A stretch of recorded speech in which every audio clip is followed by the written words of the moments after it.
अस्सलाम वालेकुम ख़ातिन और हज़रात, मैं हूं गज़ाल और आप देख रहे हैं समा स्पेशल, एक ऐसा show where we discuss the special topics and stories. उसमें इंटरनेशनल रिलेशंस भी आ जाता है, जियो पॉलिटिक्स भी आ जाता है और जो भी ट्रेंडिंग करंट अफेयर्स हैं। आज का भी टॉपिक ऑफ डिस्कशन बड़ा स्पेशल है। अभी आपने रिसेंटली देखा कि बिलावल भुट्टो जरदारी साहब इंडियन मीडिया आउटलेट पर जाकर इंटरव्यू दे रहे हैं। एक सीजन्ड इंडियन जर्नलिस्ट करण थापड़ को इंटरव्यू दे रहे हैं। I mean, oh boy was it a treat to watch. It surely had its annoying bits where आपके करण थापड़ साहब जो हैं वो काफ़ी इरिटेटिंग हो रहे थे और ऐसे लग रहा था कि अभी वो चीख चीख के स्क्रीन से बाहर आ जाएंगे। तो इस एपिसोड में हम इस पूरे इंटरव्यू का थोड़ा सा पोस्टमार्टम करेंगे। इसमें जो जो चीज़ें बोली गई उस पर बातचीत होगी and more, and for that we have Javed Farooqui साहब with us, a senior correspondent. अस्सलाम वालेकुम फारूकी साहब। वालेकुम सलाम। फारूकी साहब, before we get into the interview, सबसे पहले तो आप मुझे बताएं कि पता है कि हमारे रिलेशंस बड़े ख़राब चल रहे हैं, सही है? We almost had a full war. अच्छी बात है कि रुक गई, बैटल्स के बाद ही रुक गई, लेकिन फिर उसके बाद बिलावल भुट्टो जरदारी का जाकर उधर इंटरव्यू देना कितना बड़ा देखते हैं, कैसी अच्छी मूव देखते हैं आप इसको? क्योंकि हमें पता है उस साइड से तो कोई आएगा नहीं कभी इंटरव्यू देने, लेकिन हम जा रहे हैं। How do you see it? देखिए गज़ाल, ये अगेन पाकिस्तान की तरफ से एक बड़ी ज़बरदस्त एक जेस्चर है जिसमें हम ये देखते हैं कि पाकिस्तान हर जगह पर पाक इंडिया रिलेशंस को लेकर हर जगह पर बड़े बड़े खुले दिल के साथ वो जाकर बैठ जाते हैं और अपना नुक्ता नज़र पेश करते हैं और जो भी ऑन ग्राउंड जो हकायक हैं वो रखे जाते हैं।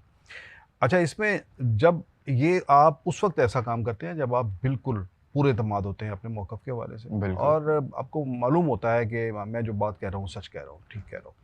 अब यही बात है कि इसमें आप देखें कि अभी तक आपको पाकिस्तानी मीडिया पर कभी कोई इंडियन पॉलिटिशियन नज़र नहीं आया होगा। बिल्कुल ऐसे ही है।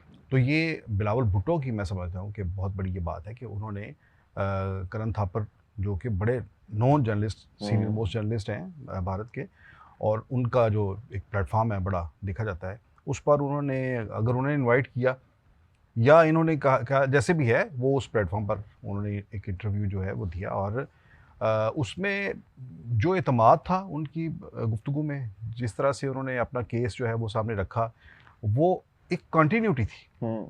जो इससे पहले वो अमेरिका और यूरोप के दौरे पर गए हैं और वहाँ पर जिस तरह से उन्होंने बातें की एक पूरे डेलीगेशन को लेकर, और इसके अलावा भी वज़ीर-ए-आज़म जिस तरह से मुख्तलिफ़ ममालिक में गए हैं, हमारे आर्मी चीफ़ गए हैं, ये भी इन्होंने जिस तरह से बात रखी, तो बात वही है कि क्लैरिटी चूँकि है, इसलिए कोई बात कहने में कोई बाक नहीं है, कोई रुकावट नहीं है, चाहे कोई भी सामने बैठा हो।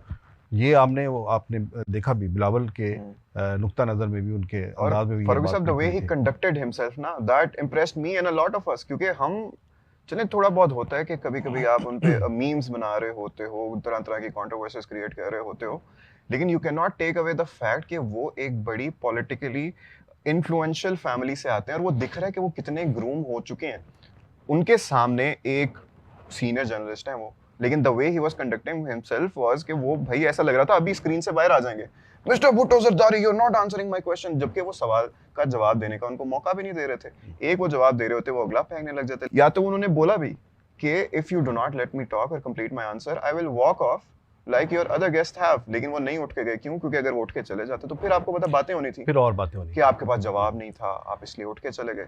या फिर ये हो सकता था कि वो ट्रैप हो जाते कि वो अगला बंदा अग्रेसिवली आपके पास आ रहा है, आपको हाइपर करने की कोशिश की जाती है, हाइपर किया जाए और उसमें कुछ ऐसी बात जो है वो निकलवाई जाए जिसमें कुछ आपके लिए कुछ मिल जाए, कुछ स्पाइस मिल जाए और एक रेफरेंस के तौर पर आपको कहीं कोट करने के लिए बाद में भी। लेकिन बिलावल भुट्टो ने ऐसा मौका नहीं दिया। असल में उन्होंने मुस्कुरा के ना, और जब वो गुस्से में कहते हैं भाईजान जवाब देने दे मुझे, मैं आ रहा हूँ प्लीज। अच्छा, ये इंटरव्यू जो है गज़ाल, ये मैं एक हद तक ये कहता हूँ कि जैसे नामुकम्मल एक इंटरव्यू है, ठीक है, लेकिन ये नामुकम्मल भी एक मुकम्मल कहानी है।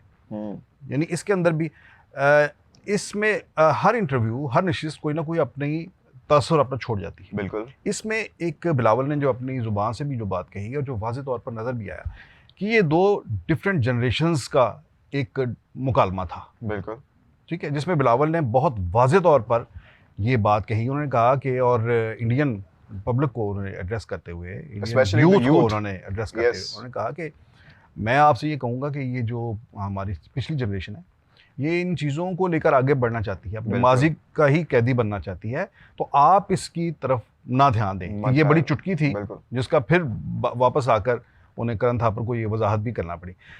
असल में बात ये है कि इंडिया का जो ओवरऑल एक मिजाज बना दिया है बीजेपी ने, ये इन लोगों का कसूर नहीं है। बिल्कुल। करण थापर एक बहुत ही मोतबर किस्म के सहाफ़ी और सीनियर मोस्ट है, वो लेकिन अनबायस्ड रहे हैं पास्ट में। लेकिन पिछले 15 साल जो हैं भारत के अंदर, वो बीजेपी ने एक ऐसा माहौल वहाँ पर बना दिया है कि हर बंदे को उन्होंने मोदी बना दिया है। वो हर forced बंदे को nationalism आरएसएस और बना दिया। fascism। अब ये देखिए ना, जो करण थापर के पास जो सवाल थे, 3 सवाल, 2-3 सवाल, सारे प्रोग्राम में बिल्कुल। 40 मिनट के जो इंटरव्यू में 3-4 सवाल जो थे वही घूम फिर कर आ रहे थे, और वही दो चीजें बार बार कोर्ट और वही जैश ए मोहम्मद, लश्कर ए तैयबा। बिल्कुल। ये एक ऐसा फोबिया है जिसमें वो घिर गए हैं। और एक चीज़ जो मैं आपको कहूँगा कि आप वो सुनिएगा भी, वो एक यल्दा जो स्काई न्यूज़ के ऊपर उन्होंने यल्दा हाकम ने जो इंटरव्यू किया, यल्दा हाकम का क्वेश्चन उठा लें और करण थापर का क्वेश्चन उठा लें, दोनों सेम एक ही सवालात हैं। और ये कहाँ से बन के आए हैं? इसके बाद करण थापर की जो मोतबरी है, उनकी जो इतनी बड़ी शख्सियत है, उस पर मुझे बड़ा दुख हो रहा है, अफसोस उसमें हो ना रहा वो है। शोभा नहीं देती है आपको। हाँ, ये एक प्रॉक्सी इंटरव्यू था, और वो सरासर वो रॉ का, बीजेपी का, आरएसएस का एजेंडा जो हमें नजर आता है, वही लैंग्वेज जो मोदी स्टेज पर खड़े होकर बोलते हैं, जो उनके वजीर खारजा प्रेस कॉन्फ्रेंस में बोलते हैं, वही उन्होंने सवालनामा, वही चीज़ें तमाम सहाफ़ियों को भी थमा दी हैं, अपनी इंटेलिजेंसिया को भी थमा दी हैं।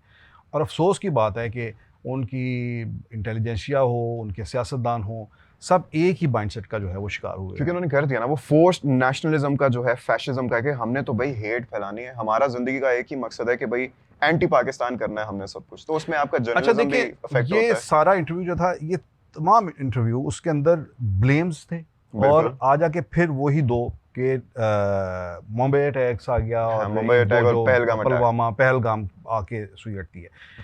आप उनसे, मैं ये समझता हूँ कि हमारी जो हुकूमतें हैं, जो पहले इससे पहले गुजरी हैं, ये इस हुकूमत ने तो मतलब ये कि बड़े ज़ोरदार तरीके से अपना केस जो है वो प्लीड कर रहे हैं, लेकिन अभी भी हम शायद उस मसलहत के खोल से बाहर नहीं निकल पा रहे, ठीक है, प्लीज जिसमें हम पिछले 15 साल से, 15-20 साल से हम भारत को मुतमिन करने की हर वक्त कोशिश करते रहते हैं। ठीक है। हम उस एक दिफाई एक हिकमत अमली का शिकार हो चुके हैं, जिसमें हम भारत को कहते हैं क्रिकेट खेलो, क्रिकेट अच्छा कहाँ खेलना चाहते हो, क्रिकेट अगर न्यूट्रल वेन्यू पे खेलना चाहते हो, पैसिव है, हम बैकफुट पे पैसिव हैं, हम बैकफुट पे हैं। ठीक है। हालांकि अगर पाकिस्तान जिस तरह से इल्ज़ामात वो लगा रहे हैं पाकिस्तान के ऊपर, अगर यही इल्ज़ामात का सिलसिला अगर आप शुरू करें, तो ये तो एक बड़ी लंबी हिस्ट्री है। अच्छा, ये जो आप बोल रहे हैं, ये क्रिटिक कुछ लोग भी कह रहे हैं इस इंटरव्यू पे ना, जैसे बिलावल ने रिस्पॉन्ड किया, तो वो कह रहे हैं कि आप कुलभूषण यादव के और जो इंडिया की तरफ से क्रॉस बॉर्डर टेररिज्म होता है, उसको आप ज्यादा एम्फेसिस देके बोल सकते थे। देखें, ये तो कह रहे हैं ना कि पहलगाम का, मैं कहता हूँ समझौता एक्सप्रेस और जाफर एक्सप्रेस, दो ट्रेनों को जो इन्होंने शिकार किया है। ये इंटरव्यू में भी बात हुई, लेकिन जवाब नहीं मिला कोई। इसका जवाब नहीं है। वो कहते हैं हमारी जो अथॉरिटीज हैं इसको मानती नहीं है, ये मुतनाज़ा बात है। तो उनके भी करण थापर ने उल्टा कहा, फारूकी साहब, कि there is no evidence that links Jaffar express attack to India. Karan Thapar कौन होते हैं इस चीज़ का फैसला करने वाले? के कोई एविडेंस नहीं है। करण थापर को ये चाहिए था, वो कहते हैं कि एविडेंस जो है इसका जो है प्रोवाइड किए जाएं, वो दिए जाएं। तो ये देखिए, ये इंडिया की जो क्रॉस बॉर्डर टेररिज्म है उसकी तो हिस्ट्री बड़ी तवील है, और मैं कहता हूँ हम कैसे भूल सकते हैं 71 को, हम कैसे भूल सकते हैं? बिल्कुल भी नहीं। वो भारत की सरासर सरीहन एक मुदाखलत थी, जिसमें उन्होंने उस वक्त की वहाँ की मुक्ति बानी जो थी उसके ट्रेनिंग कैंप से भारत फुल ऑन स्पॉन्सर किया उन्होंने हर चीज को। आप अभी खोलें, गूगल खोलें, उसके ऊपर मुक्ति बानी की हिस्ट्री पढ़ें, उन्हें ट्रेनिंग कहाँ से मिलती थी, उसके अंदर शामिल कौन था। भारतीय फौज के एहलकार मुक्ति बानी का हिस्सा थे, जो बांग्लादेश के अंदर जाकर, बंगाल के अंदर जाकर, जो मशरकी पाकिस्तान था उस वक्त, वहाँ पर जाकर कार्रवाइयाँ करते थे, और मुसल्ला एक मूवमेंट उन्होंने तैयार की, और उसके बाद 71 की लड़ाई तक नौबत आई, और फिर उसमें उन्होंने बाकायदा तौर पर अपनी फौजें उतारी और पाकिस्तान का एक हिस्सा ही अलग कर दिया। बिल्कुल, तारीख तो मुंह बोलते। इससे बड़ी दहशतगर्दी और क्या हो सकती है? हम क्यों नहीं इन चीज़ों को दुनिया के प्लेटफॉर्म के ऊपर रखते? ठीक है, अब बांग्लादेश हमारा भाई है, हम उसे तस्लीम कर चुके हैं, लेकिन वो एक वाकया तो अपनी जगह पर मौजूद है। बिल्कुल आया। वो भारत का जुर्म तो अपनी जगह पर मौजूद है, हम क्यों नहीं उसके ऊपर जोर देते? भारत ने जो श्रीलंका के अंदर जो दहशतगर्दी करवाई, भारत ने नेपाल भूटान के अंदर जिस तरह से वो मुदाखलत करता है, भारत ने कनाडा के अंदर जिस तरह से सिखों की, खालिस्तान मूवमेंट के लोगों को वहाँ पर टारगेट किलिंग की, पाकिस्तान के अंदर उसने जो भी मजहबी जो लोग थे जिन्हें लश्कर तैयबा के लोग करार देकर उन लोगों की टारगेट किलिंग की है। हमारे फॉरेन ऑफिस ने बाकायदा इसके ऊपर प्रेस कॉन्फ्रेंस की है। मैं समझता हूँ कि इन सारी चीज़ों के ऊपर लेकर एक भरपूर किस्म का एक नैरेटिव जो है वो तैयार करना चाहिए और उसे उसे दुनिया के सामने पेश करना चाहिए।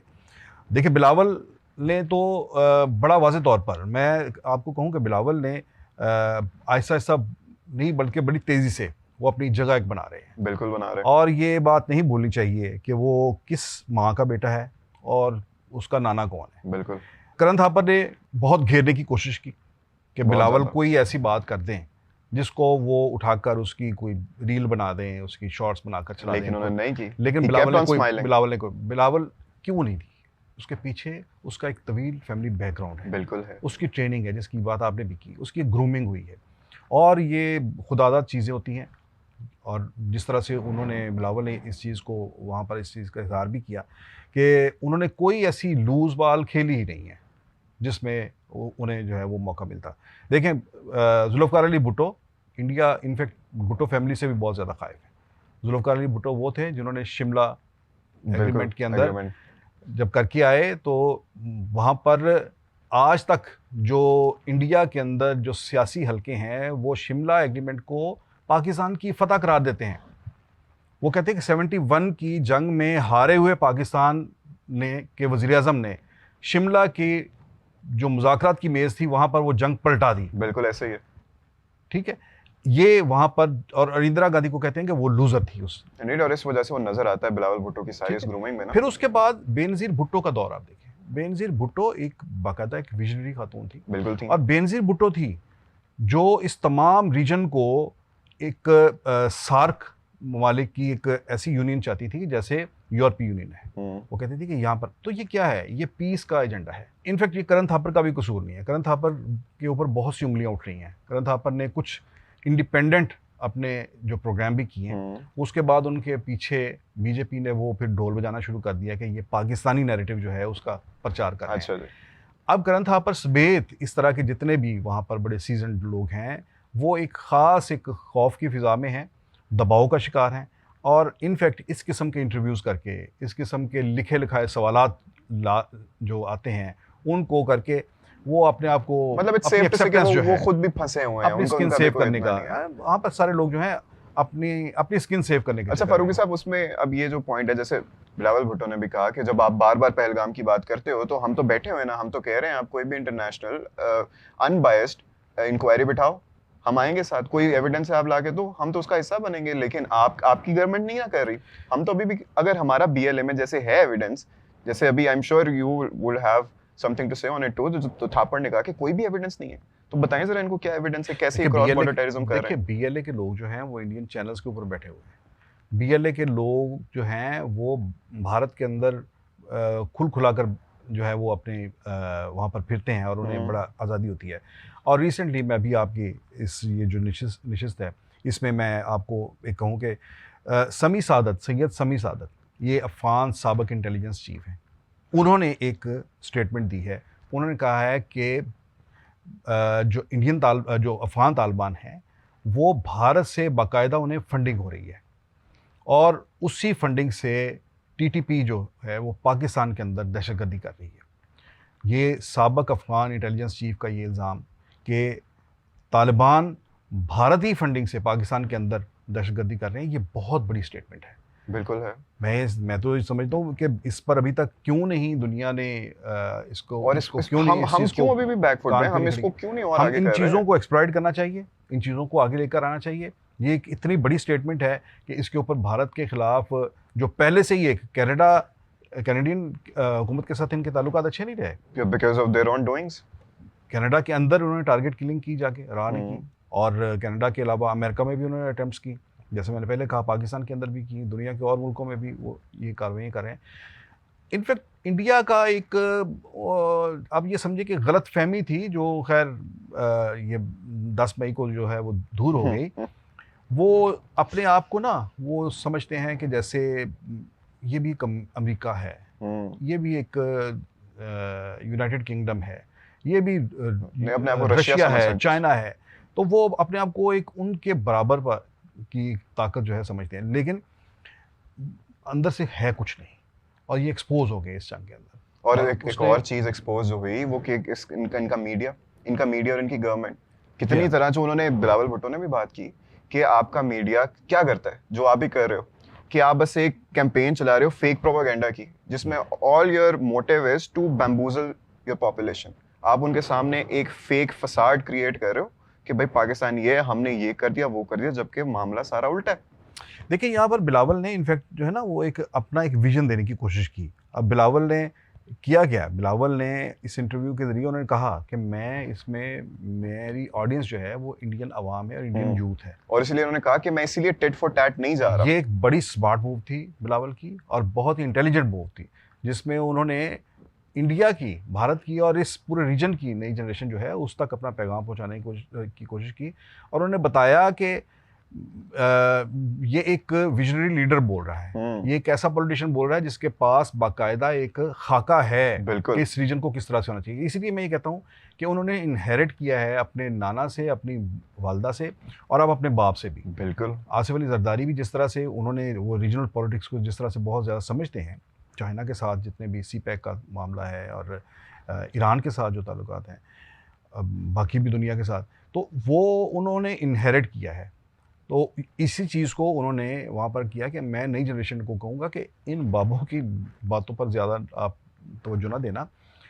मैं नई जनरेशन का नुमाइंदा हूँ, और मैं ही आपको बताता हूँ कि हम किस तरह का ये रीजन साउथ एशिया हम देखना चाहते हैं, पाकिस्तान इंडिया को किस तरह से देखना चाहते हैं। हम चाहते हैं कि यहाँ पर अमन हो, दोस्ती हो, भाईचारा हो, कारोबार हो, एक दूसरे से मिलें जुलें, और एक पता चले कि अच्छा सेहतमंद एक कंट्रीज हैं। मुआशरा जो है बिल्कुल। मुश्तरका एक तश्कील दिया जाए। अच्छा फारूकी साहब, ये एक अमन से भरपूर भाईचारे वाला ये खिता तभी बनेगा जब भारत भी अपना पूरा साथ देना, सिर्फ हम ही ना हो। वन साइडेड तो कुछ नहीं ना चलता। अब जैसे आज देखें, बीएलए फिर से अपनी हरकतें करने लगा हुआ है, टेररिज्म पे टेररिज्म फैलाई जा रहा है, उस पे तो अजीत डोवल की स्टेटमेंट ही काफी है। थोड़ा बताएं इस बारे में भी। देखिए ना, अब जो खुली जंग थी उसमें तो उन्हें बहुत बुरी तरह से शिकस्त हुई है, और एक्सपोज करके रख दिया पाकिस्तान ने इंडिया को।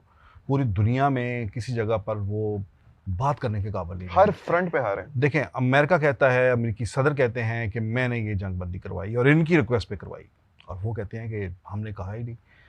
अच्छा, इस किस्म के जो कैरेक्टर होते हैं उनके ऊपर तो किसी चीज़ का असर नहीं होता। अब जो एक वो धमकी देते हैं कि जनाब ये ब्रेक आया है इस पे, ये अभी सीज़ फायर है, जंग ख़त्म नहीं हुई बल्कि आर्जी जंग बंदी हुई है, तो जो इसके बाद कौन सी वो जंग लड़ेंगे? मेरा नहीं ख्याल कि वो अब जुर्रत भी करेंगे दोबारा जंग करने की। हाँ, वो ये काम करेंगे जो आज भी उन्होंने बलूचिस्तान में किया है, और ये आप देखेंगे कि इसके अंदर 10 मई के बाद उन्होंने ज़्यादा इसके अंदर तेज़ी लेके आए हैं। आज भी जो बलूचिस्तान के अंदर एक दहशतगर्दी का वाक़या हुआ है, जिसमें बसों से उतार कर शनाख्त करके लोगों को उन्हें शूट किया है, तो इसके पीछे बहुत सिंपल है, किसका हाथ है। ये बिल्कुल इसके फुटप्रिंट्स जो हैं ये मौजूद हैं। आप अजीत डोवल की स्पीच उठाकर देख लें, जिसमें उसने कहा बाकायदा तौर पर कि हमारी जो स्ट्रेटजी है पाकिस्तान के साथ जंग लड़ने की, वो ये है कि हम बलूचिस्तान में आग लगाएंगे, बलूचिस्तान के अंदर जितनी भी ऐसी तंजीमें हैं हम उनको सपोर्ट करेंगे।